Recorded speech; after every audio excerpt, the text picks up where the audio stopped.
Wow, you really have lowered your expectations, haven't you? That's why I'm so happy. I'm Angela Duckworth. And I'm Stephen Dubner. I'm a psychologist at Penn, and I run an educational nonprofit called Character Lab. You also wrote the book Grit. Yes. And I am a writer, and I host a podcast called Freakonomics Radio. And you wrote the book Freakonomics, among quite a few others. I did. And you and I became friends. We did. And we discovered that both of us really like to ask each other questions. And there's only one rule. The rule is there are no stupid questions. Today on No Stupid Questions, how do you know if you're a hard worker? You come up with a few salient examples, right? You think of your wife. Lazy. No, she's not. You think of me. Super lazy. Angela Duckworth never does anything. Also, why do happiness levels tend to start dropping around age 16 and not rise again until our late 40s? To be precise, it's about 47 to 48. And I only say that because I'm 49. And so this matters a lot to me. Stephen, I have a personal question for you, and I want you to be honest. Are you a hard worker? I like that question because it's, first of all, feels like a trick.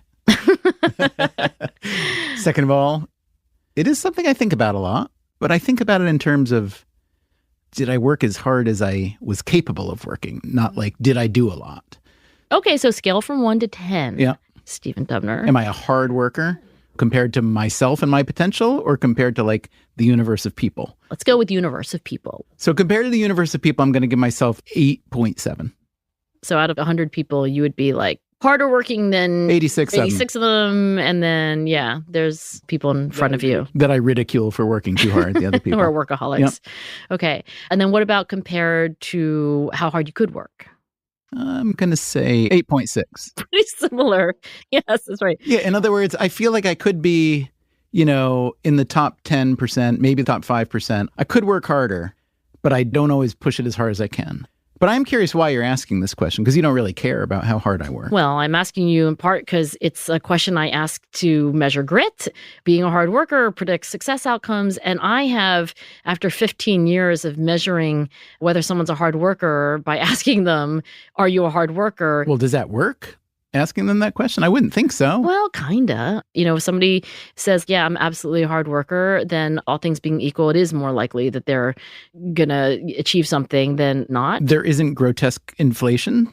There's certainly a possibility of faking. I mean, remember, I'm a researcher, so usually when I'm asking people, it's not because I'm hiring them, right? So there's less of an incentive to fake with somebody who's, not holding your future in their hands. But you still are like holding a clipboard or some equivalent thereof, right? You're an authority figure. Well, there's something else people do that's not flat out faking, and it's called social desirability bias. We like to appear in ways that are socially desirable. Actually, not only because we think people with clipboards are watching us or that anyone else is watching us, but turns out there's kind of a form of social desirability bias where you just don't want to look bad to yourself. People don't like to think badly of themselves. They just don't want to reckon in the most honest way with all their flaws and faults. So there's all kinds of reasons why we might inflate our scores on something like, on a scale from 1 to 10, how hard a worker are you? Now, how much of this is, what's it called, illusory superiority, whatever, the Lake Wobegon effect, right? Oh, yeah, optimistic bias. Right, so how much of it is a legitimate poor assessment because we think we're better than we are? A lot of this does fall into that category that at some subconscious level, we just don't want to think about ourselves in a negative way. We might actually think we're being accurate, but we're just fooling ourselves because we would like to think that we're hard workers. And how much of this is about... Is it called reference bias? Is that what your people call this? Yeah, I'm kind of obsessed with this other reason why, are you a hard worker is not a perfect question. And that is the following. Can I just say before you explain, I love that your question today is a question that you think is prima facie a bad question.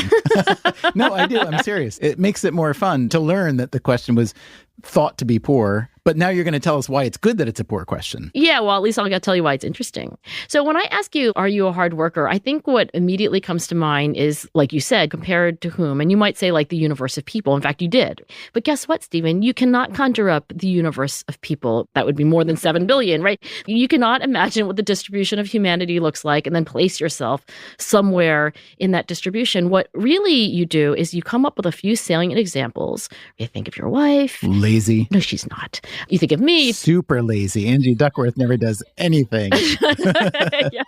You're like, let me revise my score, 9.9. But you can see how these numbers move around, right? And reference bias refers to the bias of having a given arbitrary frame of comparison that is idiosyncratic. And so you think you're comparing yourself to the universe of all people, but you're not. You're comparing yourself to a very small number of people. And if you choose a comparison set that happens to be super hardworking, then you're going to have artificially lower responses. One of my favorite studies on this is an international study of personality, okay? And the personality trait that's being studied is conscientiousness.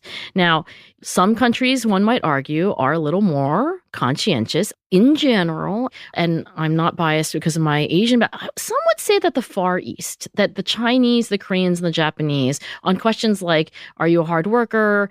Are you dependable? Are you punctual? Are you orderly? That they might do better. Well, the least conscientious people in the world, by self-report, are exactly those people from the Far East. And the authors of the study said, look, it's theoretically possible that all of our stereotypes are 100% wrong, but it's also possible that these individuals from these cultures have such high standards for hard work and being orderly and the trains running on time that they have given themselves lower answers. Is asking about how hard you work a particularly incisive or insightful question if you want to measure reference bias? Are you really going to learn a lot about a person by how much they may deviate from the norm by that question? I don't know that, are you a hard worker, like how good it is on its own, but there is something you can do with asking someone if they're a hard worker. And that is to give them little vignettes, little stories of other people. Like this person wakes up at 5 a.m. and then they start working at 7. And you can manipulate the heck out of people. Well, no, it's not a manipulation. You ask them to then rate the person in the story. So you give them a series of stories, and then you can tell what their frame of reference is with some precision, but you can kind of get at whether this person is rating hard, like are they a strict rater, or do they have really lax standards? Because when you give them a certain story, one person might say like, yeah, that person sounds like a 7 out of 10. And another person might say slacker, 2 out of 10. So the are you a hard worker question coupled with asking the person to rate hypothetical others can get you a little closer. All right. So let's say I take a room of 100 people, I randomize them, and for half of them, I give them examples of people who are demonstrably hard workers. This person gets up at 4, and the other ones I give stories that are demonstrably not hard workers. Then I have these two sets of 50 people do a task. Do I see their assessment of other people's hard work rub off in any way in how well they perform?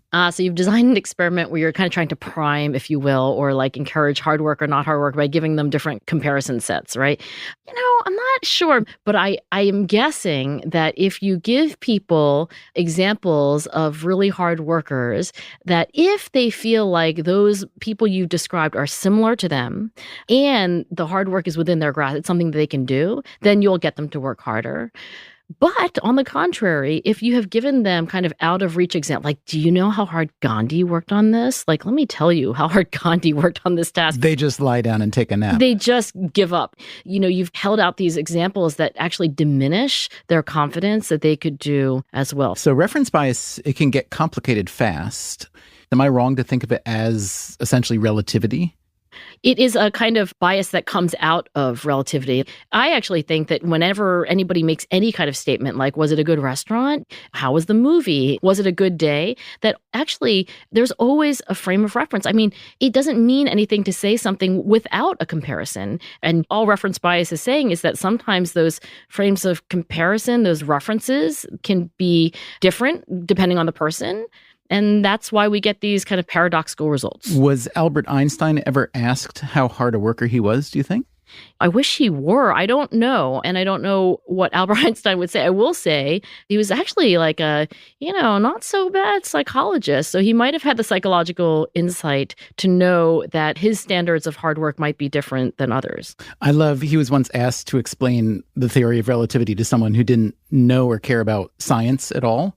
So this is what he reportedly said. He probably didn't say this, but someone says he once said, he said, well, when you sit with a nice girl for 2 hours, you think it's only a minute. But when you sit on a hot stove for a minute, you think it's 2 hours. That's relativity. Albert Einstein no way said that. I don't know. I will tell you this. In a book I'm reading about Jewish history, how Jews changed the world, it's said that 5 Jews changed how we see the world most significantly. So Moses said the law is everything. And then Jesus said love is everything. Marx said money is everything. Freud said sex is everything. And Einstein said everything is relative. Still to come on No Stupid Questions. Of course, science says that we can actually derive pleasure from anticipated future rewards. Oh, yeah. The vacation you haven't had yet is way better than the one you just had, always. Yeah.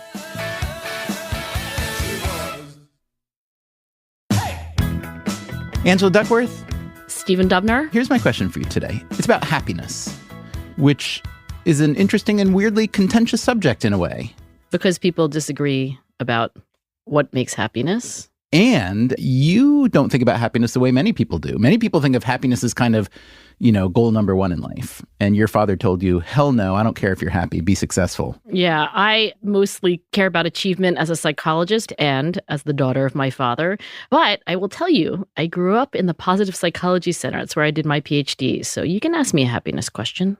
All right, so different disciplines look at happiness in different ways. Different disciplines call it different things, but happiness seems to be a word a lot of them have landed on. There's really 3 aspects of happiness that are widely used. One is life satisfaction.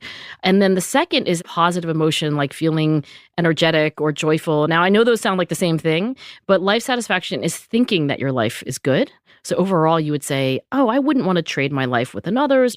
Whereas this kind of positive emotion thing is quite literally feeling positively. And those aren't exactly the same thing. But the third aspect of happiness is actually very different, and that is the absence of negative emotion. So the absence of anxiety and depression, worry, and so forth. So anyway, those are 3 aspects. Economists tend to think about life satisfaction more. And there are several economists who've been working on this for many years. David Blanchflower, who's been one of the economists studying this, recently published a paper, the latest in a long line, and he talks about the happiness curve. And if you look at the curve, it's a gigantic U, like a smile. And basically, it starts measuring happiness at age 16. And that's when people are the happiest, in these data at least. And then it drops and drops and drops and drops. And then it turns again at about age 50.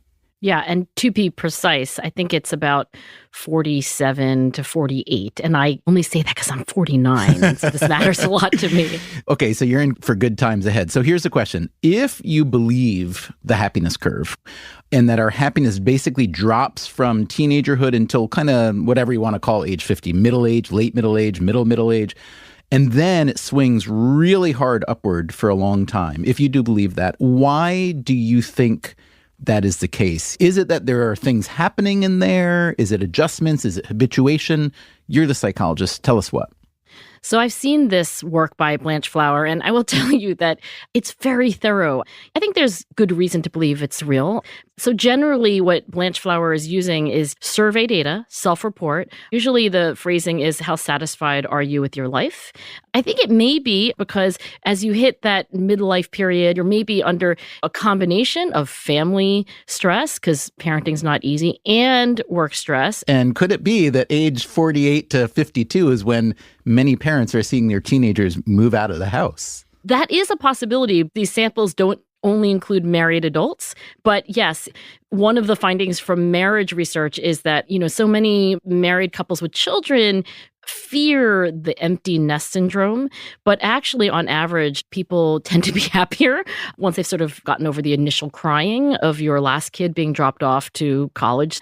I think there are other explanations, though. That's what I want to hear. Yeah, so Blanchflower doesn't actually say that he knows, and I think that's right to be humble about, okay, look, there's this U-shaped happiness curve, but nobody really knows for sure what's going on. I want to suggest that when you're in the beginning of life, and this is what I think might account for the downward slope in happiness until you reach your late 40s, you are striving, you are trying to attain goals maybe that you're not reaching. And if you think about what happiness is, it's the achieving of the goals that you've set. And there are 2 ways to do that, right? One is to achieve those goals, and the other one is to have lower goals. So maybe the higher expectations that we have for what we hope for in life earlier, that accounts for why we're downward sloping until a certain point, and then we kind of reckon with what's possible, and then we're happier. Can I ask you to unpack that a tiny bit? Are you saying it's that there's just less gap between kind of our dream and reality, or that we settle,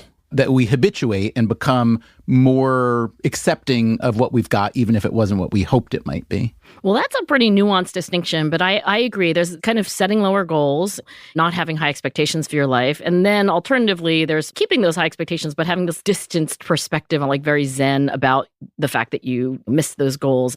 But I think either way, what it says is that the kind of increasing happiness that you are predicted to experience in your 50s and your 60s and so forth are not because you're actually objectively doing better, but because in some way you have subjectively changed the targets themselves.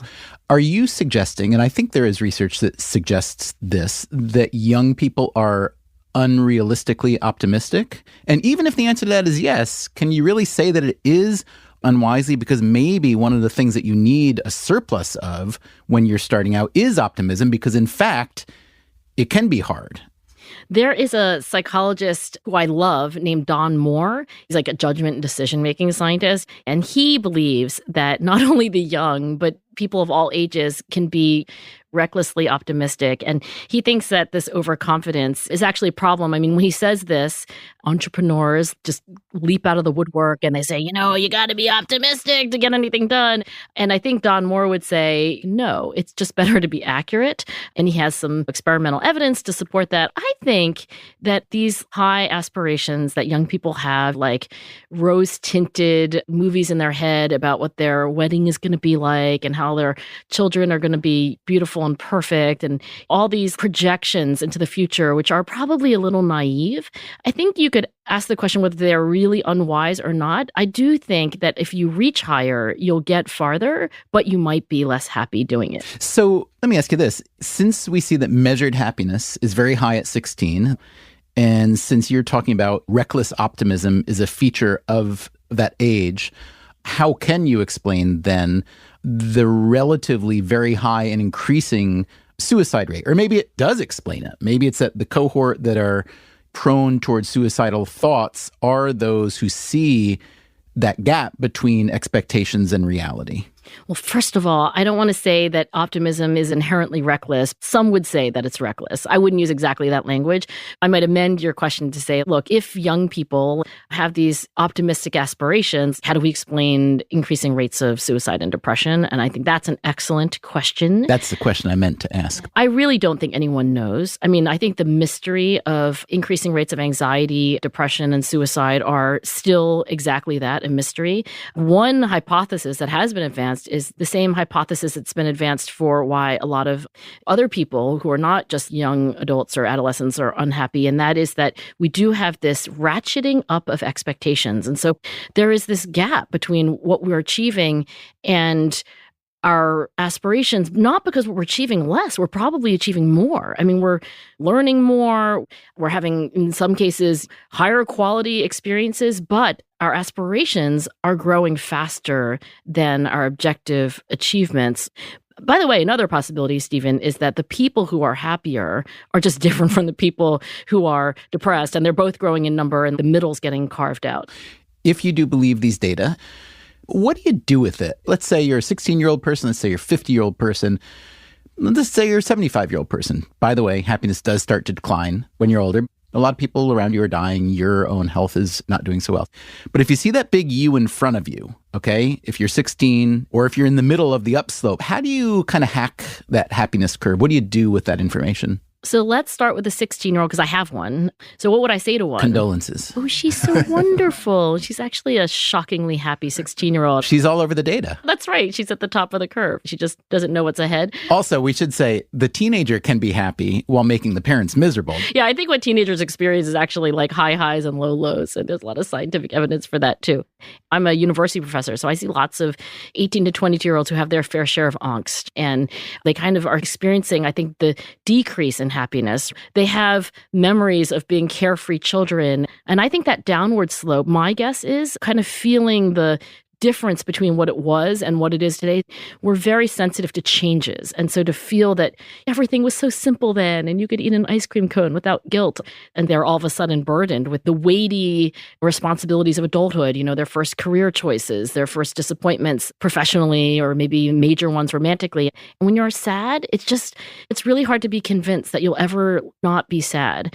So I like to tell young people who are in emotional turmoil or experiencing the decrease in their emotional well-being that life is long and that they won't feel exactly this way forever. Well, let's say you're at the bottom right now, right? Technically, you're about there. So how do you exploit the oncoming, onslaught of happiness you're about to experience? I mean, other than just looking forward, which of course science says that we can actually derive pleasure from anticipated future rewards. Oh yeah, the vacation you haven't had yet is way better than the one you just had, always. Yeah, right, exactly. So aside from anticipating the future, I mean, this kind of shift in your mindset from what's going to happen? What could I do? What haven't I yet done? To life is complicated and there's a lot to be grateful for. I know that Blanchflower and his colleagues do suggest that one potential reason for the upswing in happiness around midlife is that you've seen people that you grew up with having really bad fortune, dying and whatnot. As you said, your gratitude may kind of start to kick in a little bit more. I mean, the cynical interpretation of that is it's all downward social comparison.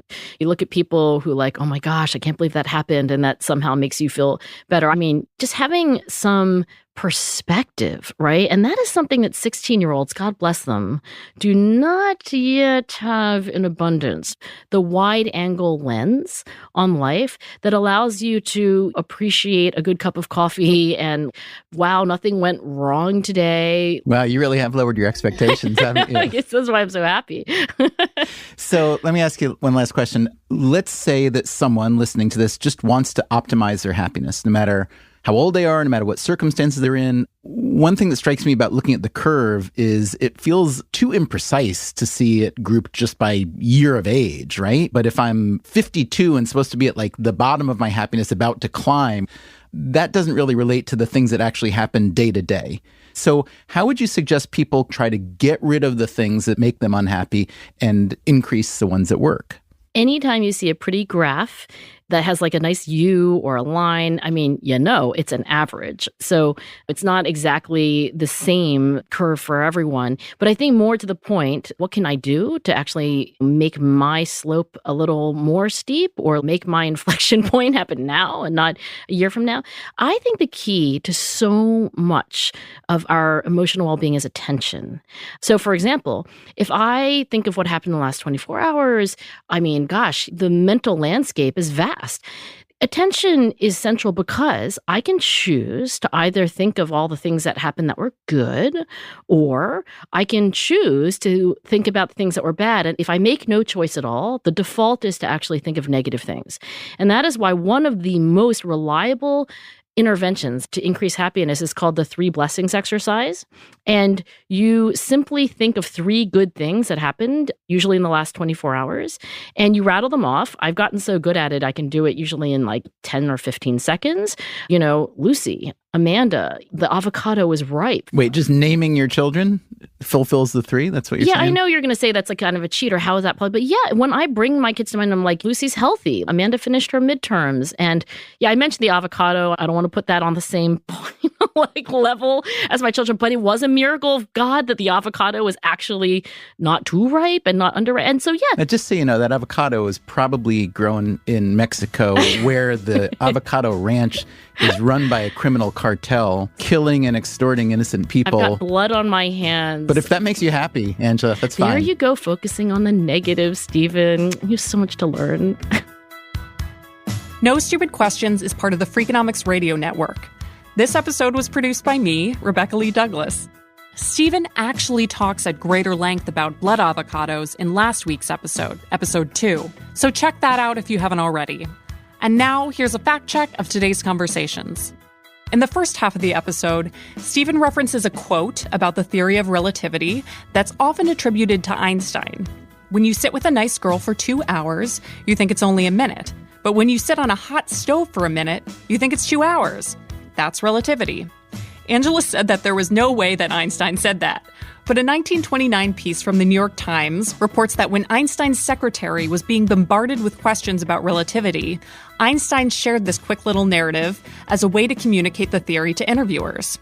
The story is more of an anecdote, not a direct quote, but there are several versions of it in circulation from the time period. Later on in the episode, Stephen and Angela discuss reckless optimism and the work of psychologist Don Moore. Reckless is probably too strong a word for how Moore perceives optimism, but he does conclude that optimism doesn't improve performance. That doesn't mean that pessimism is better. Moore's experiments found that pessimistic mindsets didn't improve outcomes either. Instead, like Angela mentioned, he says that realism is the most desirable lens for achievement. That doesn't mean that optimism is never beneficial. Meta-analyses have shown that it's linked to psychological well-being and negatively correlated with depression and anxiety. So, I guess, stay optimistic about life in general, but realistic when it comes to performance goals. I'm not super optimistic that's realistic. That's it for the fact check. And by the way, Stephen and Angela usually drop lots of references to books, academic studies, specific researchers, and we provide links to all of them at freakonomics.com/NSQ. No Stupid Questions is produced by Freakonomics Radio and Stitcher. Our staff includes Allison Craiglow, Greg Rippin, James Foster, and Corinne Wallace. Our theme song is And She Was by Talking Heads. Special thanks to David Byrne and Warner Chappell Music. If you'd like to listen to our show ad-free, subscribe to Stitcher Premium. You can also follow us on Instagram and Twitter at NSQ_show and on Facebook at NSQ Show. Thanks for listening. I'm operating under the premise that there's no such thing as a stupid question. I think that's an excellent premise. I could argue with it. Stitcher.